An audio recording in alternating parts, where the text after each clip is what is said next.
AP ప్రభుత్వం ఎంతో ఆర్భాటంగా ప్రారంభించిన స్త్రీ శక్తి పథకం ఆదిలోనే అభాసు పాలవుతుంది.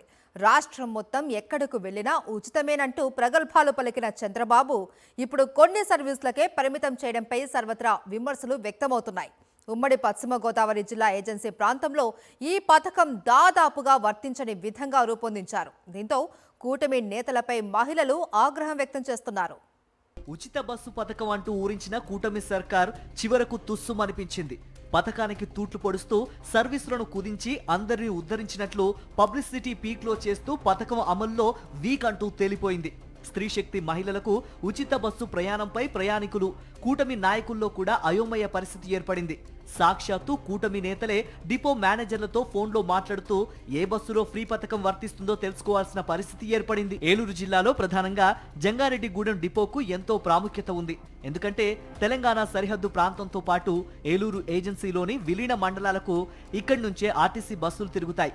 జంగారెడ్డిగూడెం నుంచి తెలంగాణ రాష్ట్రం అశ్వరావుపేటకు అరగంటకు ఒకసారి రెగ్యులర్ బస్సు సర్వీసులుంటాయి.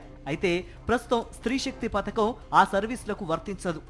ఆ బస్సులు పల్లె వెలుగు అయినా కానీ జంగారెడ్డిగూడెం అశ్వరావుపేట మధ్య సుమారు 30 కిలోమీటర్ల దూరమే ఉన్న రెండు వేరువేరు రాష్ట్రాలు కావడంతో ఫ్రీ బస్సు పథకం వర్తించదు. అశ్వరావుపేట భద్రాచలం వెళ్లే జంగారెడ్డిగూడెం డిపోకు చెందిన బస్సులకు ఇంటర్ స్టేట్ సర్వీసెస్ కావడంతో ఫ్రీ పథకం వర్తించదని ఏకంగా అధికారులే బస్సులకు బోర్డులు పెట్టడం విడ్డూరంగా ఉంది. ఈ అయోమయ పరిస్థితుల్లో అసలు పథకం అమల్లో ఉందా లేదా అనే విషయం కూడా అటు కూటమి నేతలకు ఇటు మహిళలకు అంతుచిక్కని రహస్యంగా మారింది. అధికారులు తక్షణమే స్పందించి తమకు ఉచితంగా ప్రయాణం చేసే వెసులుబాటు కలిగించాలని, లేకపోతే ఈ ప్రాంతంలోని మహిళలు ఎవరికి ఈ పథకం వల్ల ఉపయోగం ఉండదని ప్రభుత్వాన్ని డిమాండ్ చేస్తున్నారు.